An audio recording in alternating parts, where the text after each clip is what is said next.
The T-700 turbine engine sat silent in the middle of the hangar. Not the good kind of silent, the wrong kind. The kind that sends ice through the veins of every crew chief who has ever loved an Apache. Diagnostic screens blinked their useless data. Laptops hummed with algorithms that meant nothing.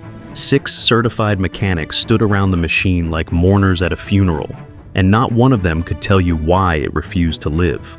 The mission clock was ticking, 72 hours until wheels up. And somewhere in a small Texas town, a phone was about to ring. On the other end, a man who had not worn the uniform in 5 years.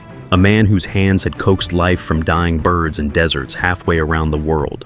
A man the Army had once called a magician. They were about to call him again. Fort Hood never sleeps, but on that Tuesday morning in October, Hangar 7 felt like a tomb. The AH-64 Apache sat under the fluorescent lights, its rotor blades casting shadows across the concrete floor like the hands of a broken clock. Staff Sergeant Marcus Chen stood with his arms crossed, staring at the exposed engine compartment as if willpower alone could solve the problem. He had graduated top of his class at the Army Aviation Logistics School. He knew every technical manual by heart. He could recite turbine specifications in his sleep. And right now, none of it mattered. The engine was dead, and he had no idea why. His team had been at it for 36 hours straight. They had run every diagnostic protocol in the book. They had checked fuel lines, inspected turbine blades, tested igniters, calibrated sensors. The computer said everything was within normal parameters, but the engine would not start. It would not even turn over. It just sat there, 2,000 pounds of expensive metal refusing to cooperate. And the mission briefing was in 3 days, a joint operation that had been planned for months. 6 Apaches were supposed to deploy to a training exercise that would involve multiple branches and allied forces. 5 were ready. 1 was not. And that one was Chen's responsibility. The commanding officer had made that very clear during his visit an hour ago. Lieutenant Colonel Davidson was not a man who accepted excuses. He had stood in the hangar with his hands behind his back, his jaw tight, his eyes moving from the engine to Chen and back again. "Fix it," he had said. Just those 2 words. No suggestions, no sympathy, just an order that carried the weight of careers and consequences. Chen had nodded because that was what you did. You nodded and you figured it out. Except this time, he could not figure it out. Specialist Rodriguez, the youngest member of the team, looked up from his laptop. "Sarge, I've gone through the entire maintenance history. This bird flew 200 hours last quarter with 0 issues. Nothing was flagged during the last inspection. It just does not make sense." Chen rubbed his face with both hands. Nothing made sense. They had even called contractors from the manufacturer. Those guys had walked through the same steps, scratched their heads, and suggested ordering a replacement engine. But a new engine would take weeks to arrive and install. They did not have weeks. They had days. That was when Master Sergeant Williams walked in. Williams was old Army, the kind of NCO who had been around long enough to know where all the bodies were buried. He looked at the scene, looked at Chen's exhausted face, and said 4 words that changed everything. "Call Chief Warrant Officer Miller." James Miller lived in a small house on the edge of Killeen, Texas, just 20 minutes from the main gate of Fort Hood. He had retired 5 years ago after 28 years of service, most of them spent elbow deep in helicopter engines. His wife Sarah often joked that he had oil in his veins instead of blood. She was probably right. Even in retirement, Miller could not stay away from machines. His garage was filled with half-restored motorcycles and vintage tools. He said it kept his hands busy. Sarah said it kept him sane. The truth was somewhere in between. When the call came that Tuesday afternoon, Miller was under the hood of a 1967 Mustang. His phone buzzed in his pocket. He almost did not answer. Then he saw the number. Fort Hood, Unit Headquarters. He wiped his hands on a rag and picked up. "Miller here." The voice on the other end was young and desperate.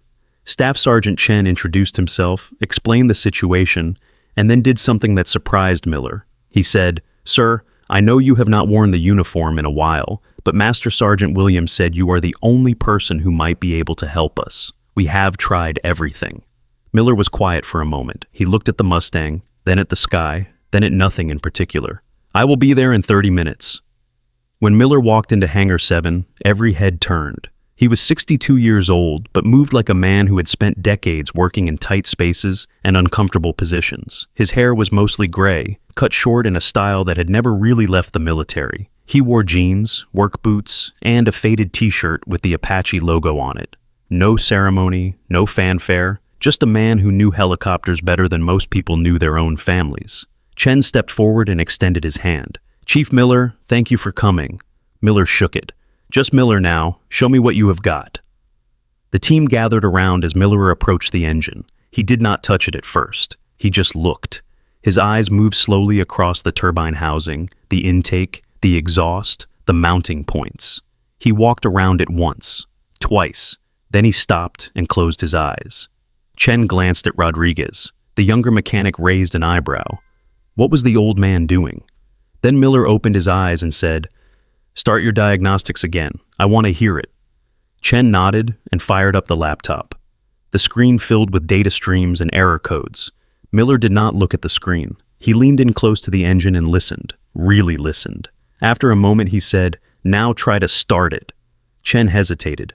They had tried starting it dozens of times. But he gave the signal. The starter motor engaged.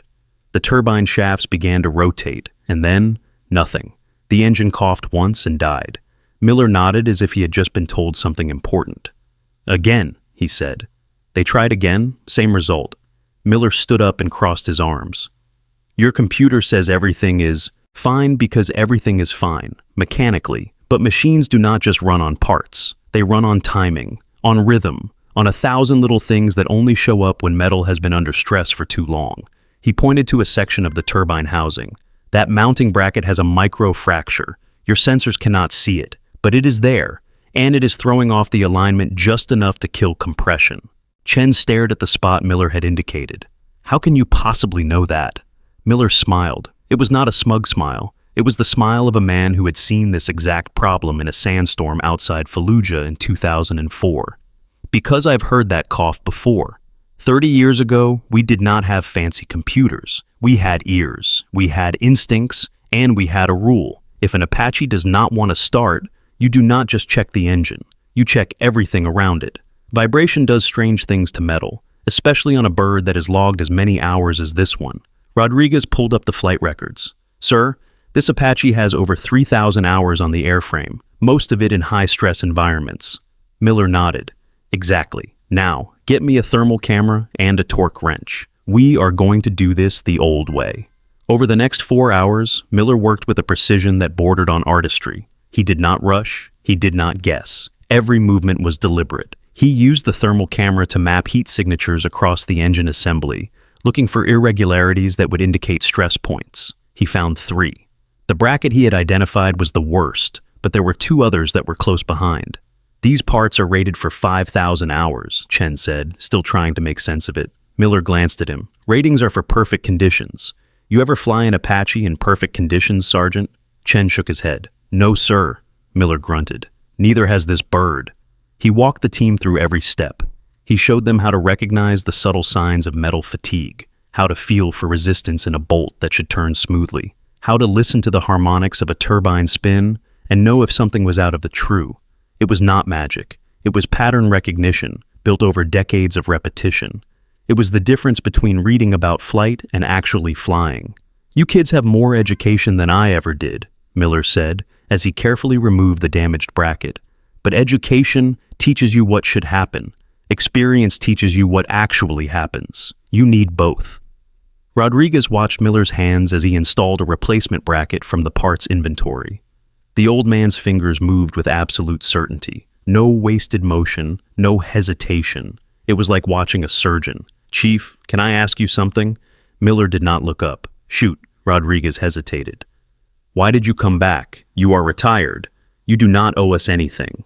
Miller paused. He set down his wrench and looked at the young specialist. "Kid, I spent 28 years keeping these birds in the air. I have seen them take hits that should have brought them down and keep flying.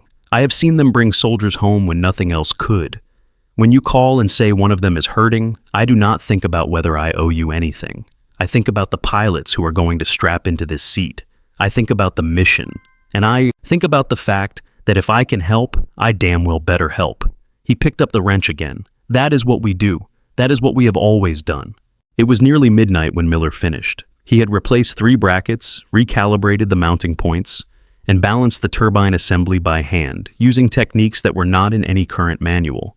Chen and his team had watched every step, taking notes, asking questions, learning things that no classroom could teach them.